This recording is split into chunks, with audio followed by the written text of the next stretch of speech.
a really incredible ministry and just a support for every single one of you and all the ones that are in the other rooms watching all the little precious babies. So, for those of you who heard my talk on anxiety in January, you know that we packed a lot of information into 30 minutes. And today is not going to be any exception. Going to be a lot of information that I'm going to be sharing. And at the end, you will all have a little packet with all of this. But I know sometimes it can be distracting to see all. You want to kind of look ahead and see because you're getting bored with what I'm saying. So you'll take that at the end. So it has everything I'm talking about in it so that you'll be able to take that home and use it as a resource because there's lots of great things in there about coping strategies and help for kiddos, because today's talk is going to be kids specific.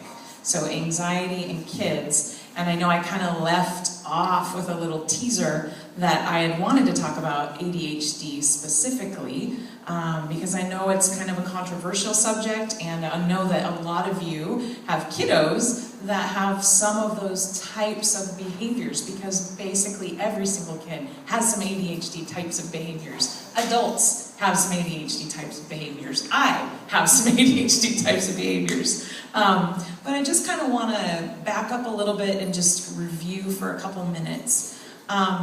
Kids have anxieties just like we do, right? You know a little bit about your own anxieties. You're learning more about your own anxieties as you get older. I know for me, I'm still kind of learning about how it affects me and how it affects my relationships. But kids get anxious about many of the same things that adults do. And it's just on a smaller basis. So it's really important as a mom to be in touch with not only how anxiety is affecting you, but how anxiety is affecting your kiddo and what you can do to alleviate that. One of the major things that anxiety affects is our emotion regulation. So when you are anxious, you are much less able to control how quickly you escalate or how quickly you crash. So anxiety affects the part of the brain that lets us regulate our emotions. So when you see a kiddo that's starting to have a meltdown, I can promise you that anxiety is involved in that. The higher that anxiety level goes, the more severe that meltdown is going to be, and the harder it's going to be to rescue that kiddo from the meltdown. As I'm sure there maybe is one of you in this room who has had a kiddo that's had a meltdown, and you know what I'm talking about. This happens with adults too, in case you haven't noticed. I do have 2 teenage sons in the home, and sometimes it happens with teenagers as well. So just being aware that anxiety, what is triggered by anxiety is a difficulty to control your emotion and how that is manifesting itself in your behavior. This is one of my favorite sayings that I have ever heard. And I heard it a while ago, and I'm keeping it for the rest of my life. Anxiety is like a fever. You're not really sure where it came from all the time, but once it spikes, it's hard to make it go away because you've got to figure out what's causing it to make it go away, right? So when you've got a kiddo with a fever that's spiking, you're like, are we talking infection, virus? We're trying to figure out teething. What's going on? Why is my kiddo having a fever? The same thing with anxiety. When anxiety is starting to spike, you've got to kind of, as the parent, you've got to start to be a detective and try to figure out what's going on. Where's this coming from? What's the root of it? And how can I help alleviate it? You've got to figure out the Tylenol for the anxiety that your kid is having. So the skills that are lacking specifically for kids when it comes to anxiety are skills like impulse control. Kids can't figure out how to not be impulsive when they're super young. Adults sometimes can't figure out how to not be impulsive, but anxiety affects impulse control, okay? Problem solving. Children have a difficult time problem solving because their brain hasn't developed to that point yet. So that's a skill that's lacking that can increase anxiety. Another one is delaying gratification. I want that cookie and I want it now. And I don't care if we are in the line at the grocery store and you said no. If you said no, I'm going to throw a fit. I'm going to start screaming because my anxiety is going crazy because I don't have the skill yet to delay gratification. You know, as a mom, that's a hard thing to teach a child, how to delay gratification and be okay with that. But anxiety comes along when they are told no. Negotiation skills. Some of you, I had one of my, in fact, if any of you have a kiddo in the preschool, my daughter, Miss Abby, or Mrs. Broughton, that's my daughter, and she, at about the age of 2, could negotiate like a lawyer. It was unbelievable. She understood like the human mind, and she understood her mom and her dad, and she could negotiate her way in and out of anything. I think that's why she's so great with little kids, because she gets that piece of negotiation, and she kind of brings it down to their level, and she makes them think that they're winning, and well, they kind of are, because, you know, they're collaborating. So negotiating is affected by, it's a skill that's affected by anxiety, so remember that. Communication, knowing what is appropriate in a given situation, and this is a big one, self-soothing. It's hard to say, self-soothing. In my work with kids that I do with therapy, one of the things that I've noticed is lacking in a lot of the teenagers that I work with. I work with a lot of teenagers that self-harm, that are suicidal, that have issues with depression. One of the skills that's really lacking for them is the ability to self-soothe. So when they're upset, they don't know where to turn. They don't know how to soothe and calm themselves. So they turn to other things like cutting and drugs and sex and things like that because they don't know how to soothe themselves. So self-soothing skills are something that are developed. We aren't born knowing how to calm ourselves down, right? We're born with this little, you know, what happens when a kid starts to cry, when a baby starts to cry, they don't automatically know how to make themselves feel better. We teach them how to self-soothe. So one of the things that's really important to remember is when your kiddo's having a hard time, it's not always the best thing just to make everything better for them. Okay? Walking them through how to calm themselves down and teaching them those skills is really important from a young age up so that when they're 15 years old, they know how to do that.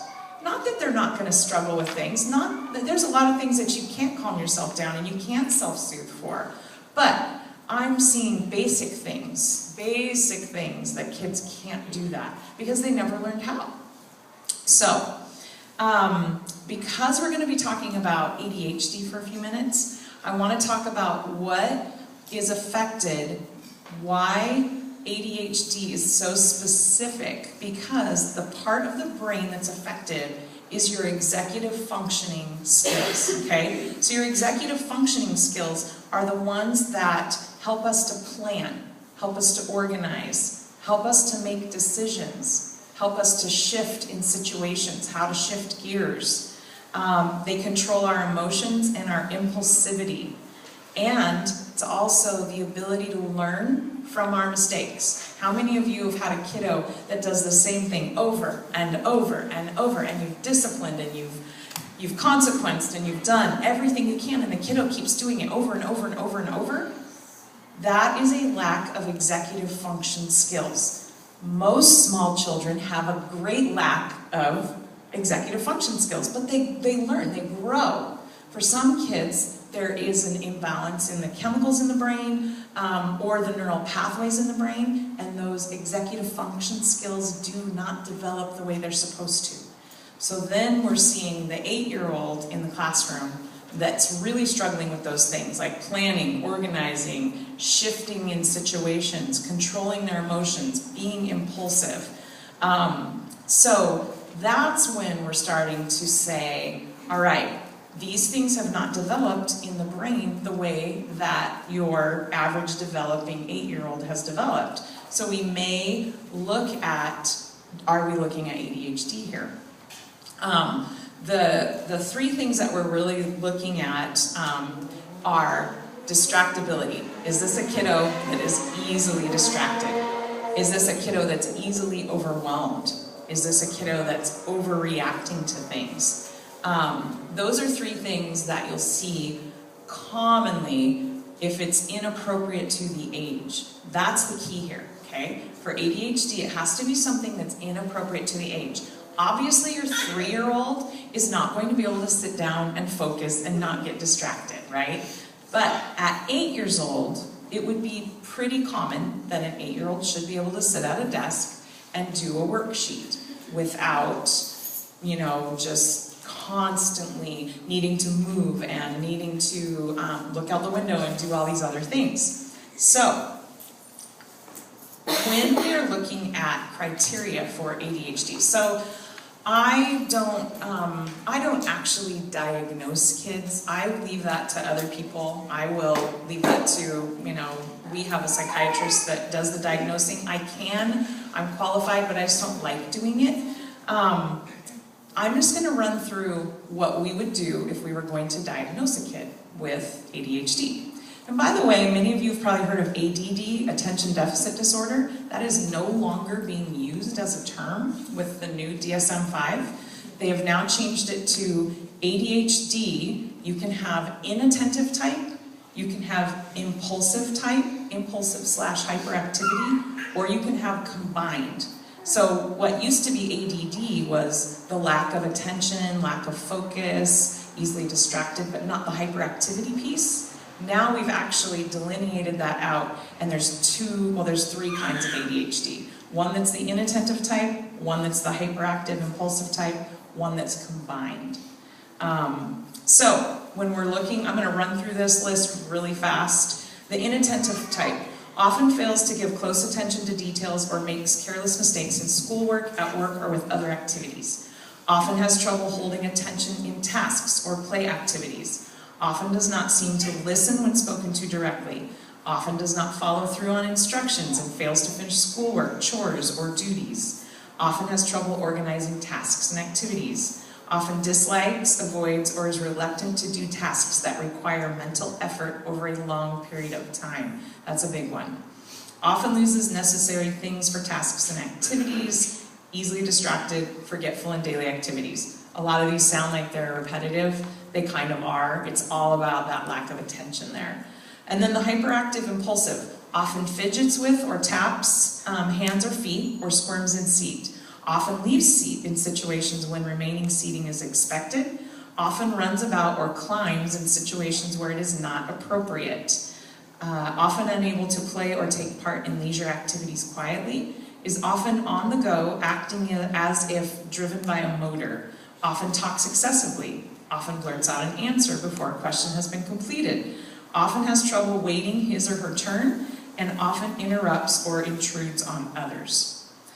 The key to this is you would have to be able to diagnose a kid with this, they have to have at least 6 of the 9 symptoms. So you might go, oh wow, my kid has a couple of those. They have to have 6 of the 9 symptoms in either of those categories, and they have had to have them for at least 6 months. So you can't just have like 1 month, this happens. And the other key to this is it can't just be in one environment. It has to be across environments. So this would have to be something that you're seeing in the home. It would have to be something that teachers seeing at school, at grandparents, at friends. This is across environments because a lot of times kids will be different in different environments, as many of you know, right? You get them back from grandma and grandma's like, oh my gosh, they didn't do any of those things. They were perfect angels. And you're like, of course they were.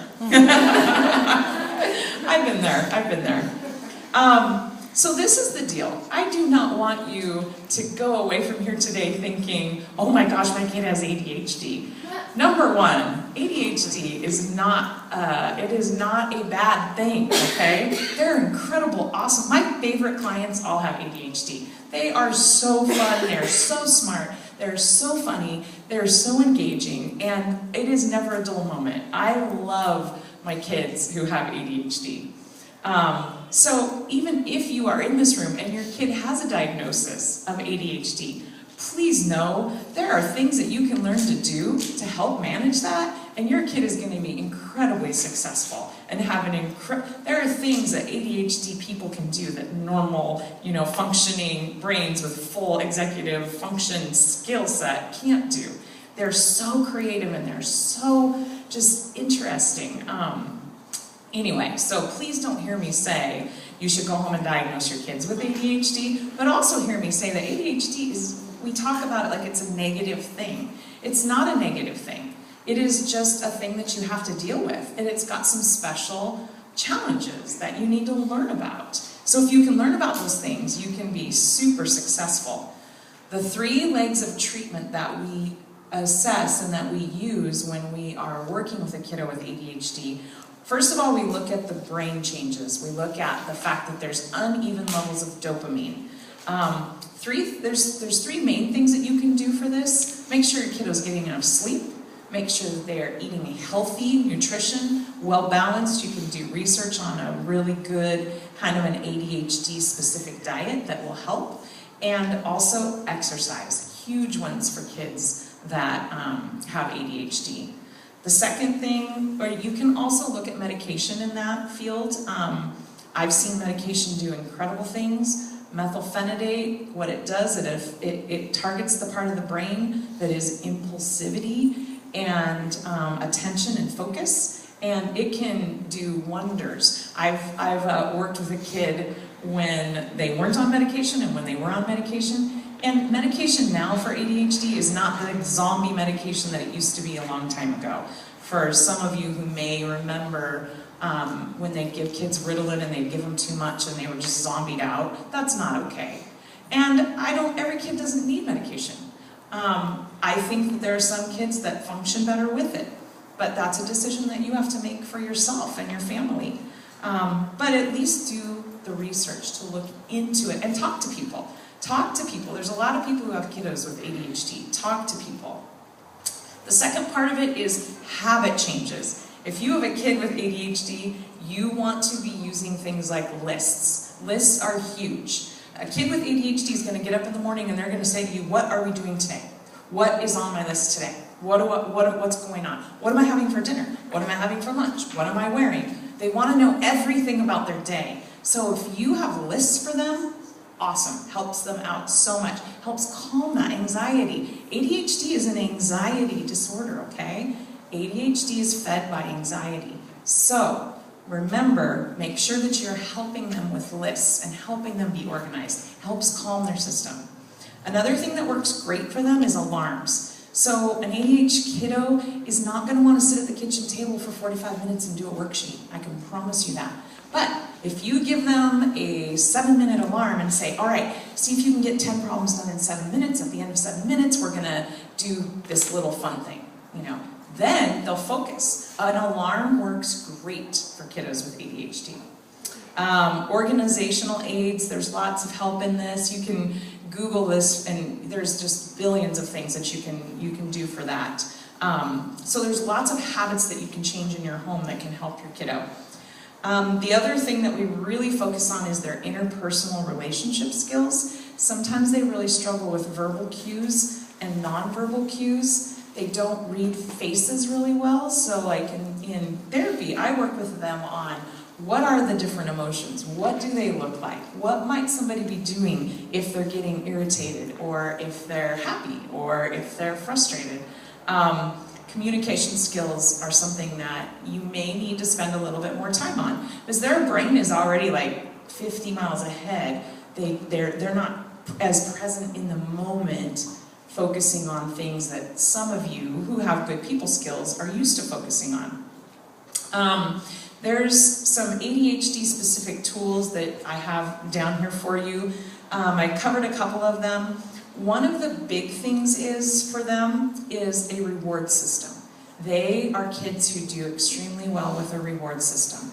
And it can't be a sticker chart that's for a month from now. Like, oh, if you get 50 stickers, then you're going to get this video game or whatever.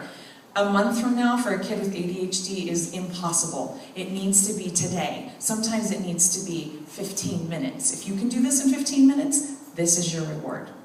You come up with your reward system. For, like, when I was homeschooling my kids, we had some ADHD type behaviors, and I would make it things like, if you can get this done in 15 minutes, I will go outside and play this game with you, because that's what they really wanted, was time. It doesn't have to be, you know, always something that costs money. It can be something that you know is near and dear to them. And for anybody that has kiddos with ADHD, you'll know that video games are kind of like their thing. They'll do anything to play video games. So video game time, earning minutes, is a huge thing for rewards for them. All right. Got a lot left to cover in about 6 minutes, so we're gonna go really fast. We're gonna kind of just step away from ADHD. That's just, I know for a lot of you, you might be wondering if your kiddo, you know, because it's like, wow, my kid's kind of really busy and they don't focus and they have all these issues. So I just kind of wanted to give you some information and what it's like to work with those kids, so that if you end up having a kiddo that has ADHD, you kind of are thinking along these lines of some things that you can do. So for all kids who struggle with anxiety, the number one thing that I think you can do is plan for change. So if you know that your kid struggles when you're planning on doing something and things don't go the way, does anyone in here have a kiddo who starts to melt down if things don't go the way that they're supposed to? Okay, all right, so you know what I'm talking about. The huge thing about this is you have to be on the ball and help them plan for change. So you have your plan, you tell them they love knowing what they're going to do and where they're going to be. But if there's a change, if you know about it ahead of time, you can talk to them ahead of time. If you don't, which sometimes we don't, right? Sometimes things happen. Remember that you are going to have to slow it down. You cannot push that kid to just accept that change, because guess what's going to happen? They are going to continue to escalate. And then what happens to you? You're frustrated, you escalate. It's not pretty for anybody, and it's not helpful for your kiddo. So if you can slow things down, even in the midst of, you know, you're juggling all these things, if you can slow it down and help them talk about the change and help them collaborate with you on the solution. How can I make this better for you? Things, I didn't plan for this change, but it's happening. How can I make it better for you? Another big part of this is when you've got a kiddo this big and you're up here dictating a change to them, right away that power differential is like, you're big, so get down with them. Get down with them physically. You know, if your kiddo gets soothing from touch, physically take their hand and get down on their level. Lower your voice a little bit. Slow your own response down, because your anxiety is high at that point. So being intentional in these things can have a huge effect on your kiddo, because they're going to notice you're handling it in a different way, as opposed to, this is the way it is. You need to get with the program. Da da da da da. You can see where that just does not help at all. Okay, so another really good thing to do with kiddos that struggle with change like that is give them, if you can make up some cards, like even if going to the grocery store is a trigger, because I am sure there's some of you in this room who it is a difficult thing to take your kiddo to the grocery store. There's a lot of stimulation there. There's a lot of things that change. They see things that they want. So giving them a card of, this is what we're going to do first, and then here's another card, what we're going to do next, kind of, so they're like, oh, okay, first we're going to go through the aisles, then we're going to, you know, we're going to get my treat if that's part of your, you know, your trip, and then we're going to be in the line, so that they know what's coming next. Even those simple steps will help kids who struggle making those shifts. So I would suggest having them in on it with you, making the cards together. It can be really simple, but talking about what it looks like to do these things and the different changes that you'll anticipate, so that they can remember, oh yeah, I talked about this, I drew this picture. I have got a huge list of all kinds of things that you can do here. I'm only going to highlight like 3 of them. Big thing, keep it simple. Do not ask them to do 4 things in one sentence, okay? Don't say, I need you to put on your shoes and get your coat on and grab that and do that. Because for a kiddo who struggles with these kinds of things, that's going to overwhelm them.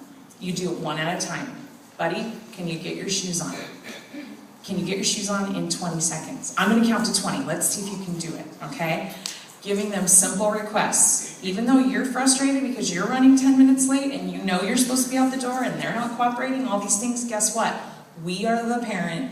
We're the ones that have to slow it down. We have to give them the tools to do it in a way that's positive for them. And just because we're stressed doesn't mean that we can put that on this little person, right? Because we're modeling, how is mom dealing with stress?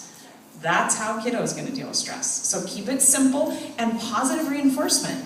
Good job going over there and getting your shoes. That's part of the process, right? We miss sometimes the little things that they're doing right, and we can say, hey, I appreciate you went right over there and sat down. Even if it takes them 10 minutes to put them on, at least in the beginning there was that positive reinforcement. Huge thing for kiddos. There's a really good thing on here about creating a 5-point scale. You'll want to read that. That is good. Another thing is having your child kind of write it out when they're having a frustration. Sometimes you need to do that after the fact, once they've kind of come down off of their, little thing. But those are all things that you can do to really help. And there's lots more on here than I covered like 3 out of 40. So what I really want to close with is super important that you don't do this alone. You're all here together. You are part of an incredible body, okay? All of you in this room have incredible gifts to help each other out. Some of you have perfect angel children that never do anything wrong and are, wonderful, and that's great. I'm happy for you. That wasn't my experience, but I wouldn't take, my awesome, great kids for anything, as you wouldn't either. But remember, you're not meant to be on this journey by yourself. So if you are struggling with some behaviors that your kiddo is happening, talk to each other. Ask your fellow sisters in here, what are you doing for this? I'm struggling with this. What are you doing? And then if they're saying, I'm struggling too, go to another person. Because trust me, you're going to find someone. There's some incredible resources. I just want to read this little excerpt from Oswald Chambers. To those who have had no agony, Jesus says, I have nothing for you. Stand on your own feet, square your own shoulders. I have come for the man who knows he has a bigger handful than he can cope with, who knows there are forces he cannot touch. I will do everything for him if he will let me. Only let a man grant he needs it, and I will do it for him. Okay? We're not meant to go this alone, you guys. It is not failure to admit that you're struggling with parenting. It's not failure if your kid gets diagnosed with ADHD. It's not failure if your kid has autism. These are the ways that God created these amazing children, and they are going to bless your lives in ways you would have never known before.